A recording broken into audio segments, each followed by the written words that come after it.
What is going on, everybody? Logan here for my first video in 4 or 5 months. I've had a lot of y'all commenting, asking if I've quit YouTube, if I'm still alive, am I okay? Well, the people following me on Instagram know that I actually joined a local fire academy. Now, this fire academy is a little bit different than your average fire academy where you have to pay to go through your EMT, you have to pay for the fire academy, get your certification through the fire academy, get your certification through EMT.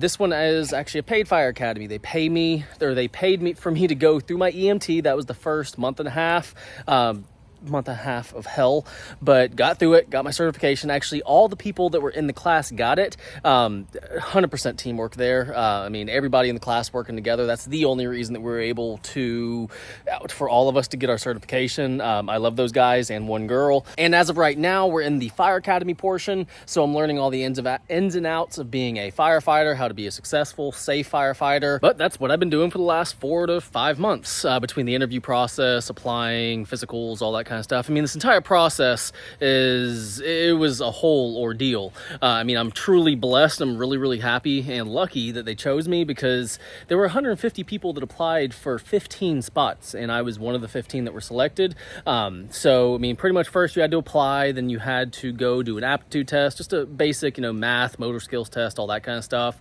Then you had to do a strength and agility test, and then I had to go in front of a panel and do an interview. That's what I think there were 50 people that did the panel interview, but I was one of the 15 selected. So that's what I've been doing for the last 4 to 5 months. Now, what is my opinion on it? I've gotten a lot of people from my family to people on Instagram, friends of friends asking, what is the fire academy like? And I mean, honestly, it's definitely something, it's something else.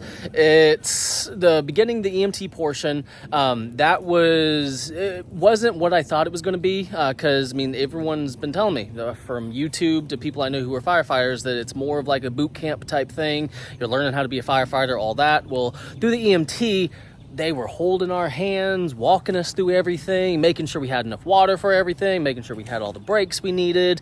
So that was for like a month and a half. And then the second that we got to the fire academy, it was just like a flip. It was not the same. I mean, I can't tell you how many push-ups we've done. I mean, 1,000, 1,500? I don't know. I'm sure somebody from the academy will see this video and they'll say down in the comments.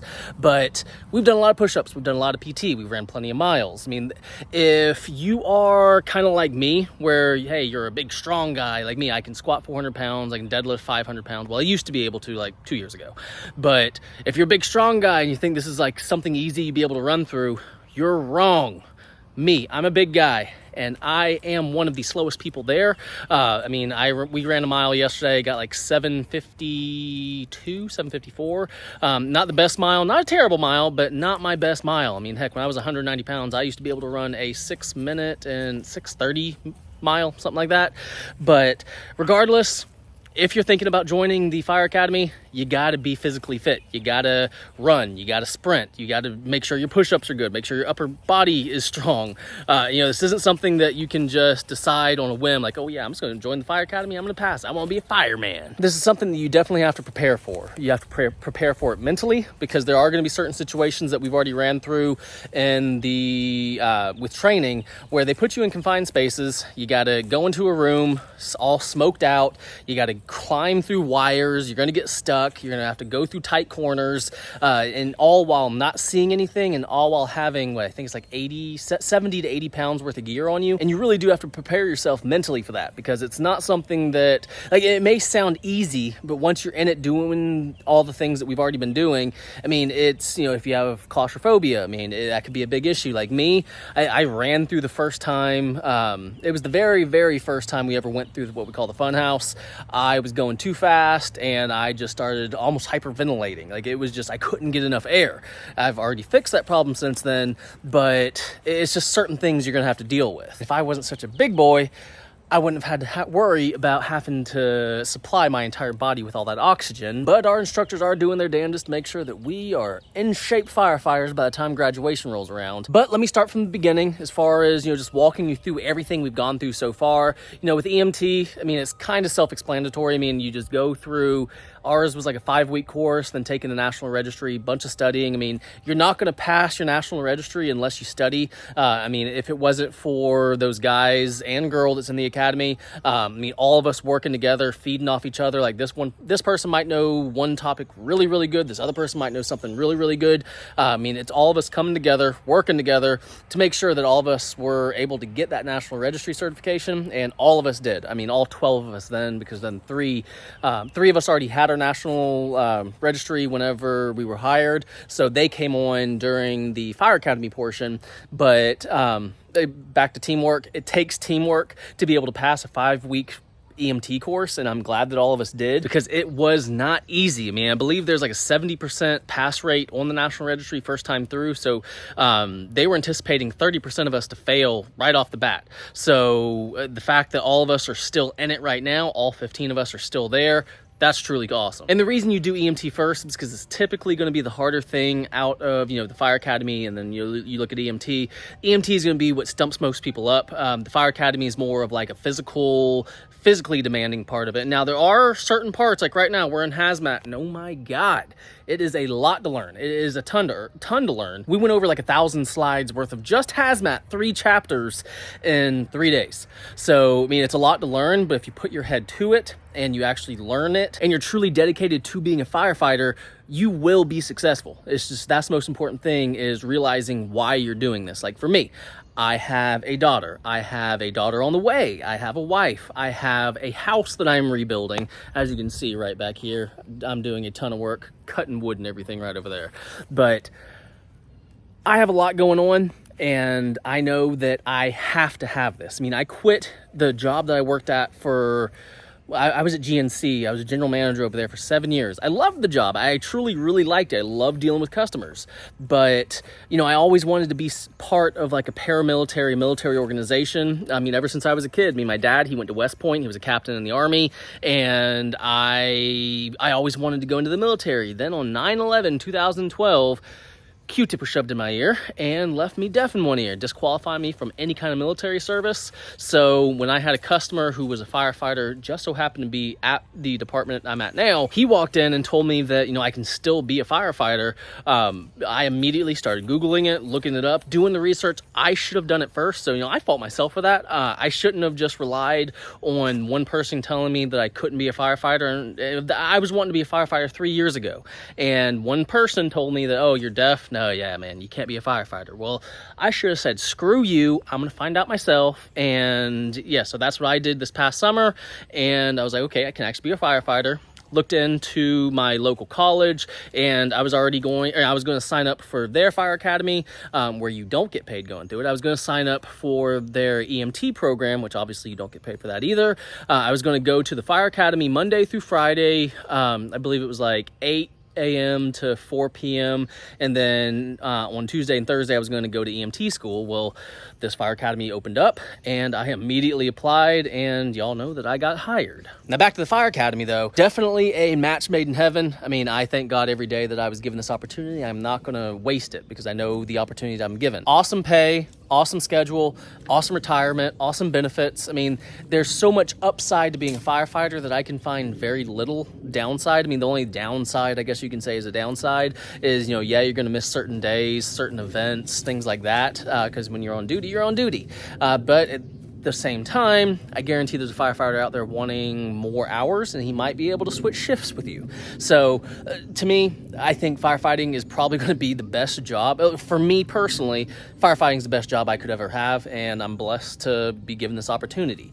But as far as if you're thinking about being a firefighter, some things to think about. I mean, when you actually get to the Fire Academy portion, things are going to change. And every Fire Academy is different all across the country. Every Fire Academy is going to be different. And even to be a firefighter, the requirements are going to be different. Like in Dallas or Austin or somewhere up there, I believe you have to be a paramedic to even be a firefighter. Over here, it's just you have to be an EMT, and you have to have your certification through the state saying you can actually be a firefighter. You passed all the skills, all that kind of stuff. Now, some things to think about. If you're one of those people like I used to be, where if, like, for us, the class starts at 7 a.m. I'd be like, okay, 7 a.m. I can get there at 6:55. I can get there at 6:50. That's okay. No, I was late. Even when I was showing up at 6:50, 6:55, I was late. And then happened that I was late showing up after 7 o'clock, and the mass punishment came, and that was probably the most embarrassing day I've had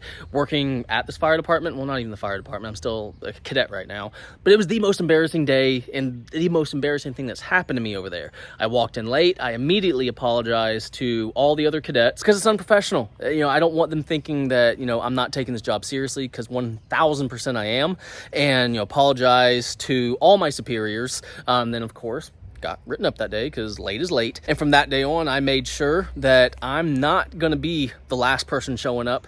I'm not going to be the person, scooting by or being late. So I went out, bought an actual alarm clock that's beside my bed. The first one I've had since middle school. I have 2 alarms on that, and I also have like 15 alarms on my phone starting at 5 a.m. Now I don't have to be there until 7, but my alarms start ringing at 5. So I usually wake up around 5:55. Well, 5:55, whatever. But I wake up early. I get to walk around, not rushing. I get to make sure I have everything. I show up to class roughly around 6 to 6:10, and then I study. And if I have to use the bathroom, I use the bathroom, do whatever I need to do. It's awesome. So if you're one of those people like I used to be, showing up late or right on time, this fire department, they have a saying that, if you're on time, you're late. If you're early, you're on time. So, and that's really the way it is. So don't be late, be early, be 30, 45 minutes early, be an hour early, however early you need to be to, make it where it works for you. Do it. Another little tip, if you're the type of person where you can't take jokes, where you can't throw jokes right back, if you take things too personally, too seriously, this is not the career for you, because I will tell you from experience over the last 3 months, 4 months, I've been attacked, and I've done plenty of attacking too. The whole situation in there, all 15 of us are like a little family. It's, we joke with each other about certain things. It's all day, joking, poking fun at this, we'll throw an insult back.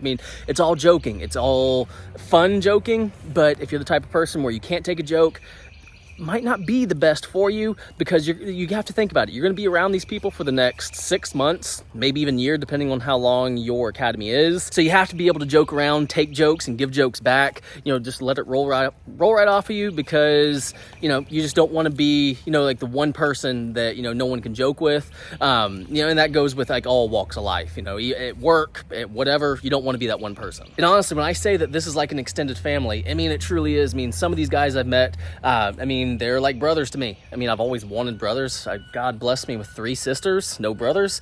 But these are like all my extended brothers that I wish I had, every single one of them. I would do anything for them. If one of them told me on the weekend the car was broke down 30 minutes away, I would try to go help him if I could. It's just, I know it sounds crazy. I've only known these guys 4 months, but they feel like my brothers. Feel like family. And as a last little tip, because I don't want this video going too long, I was just kind of trying to give y'all a breakdown of what I've experienced so far in my short amount of time in this fire academy, because I'm only halfway through the fire portion.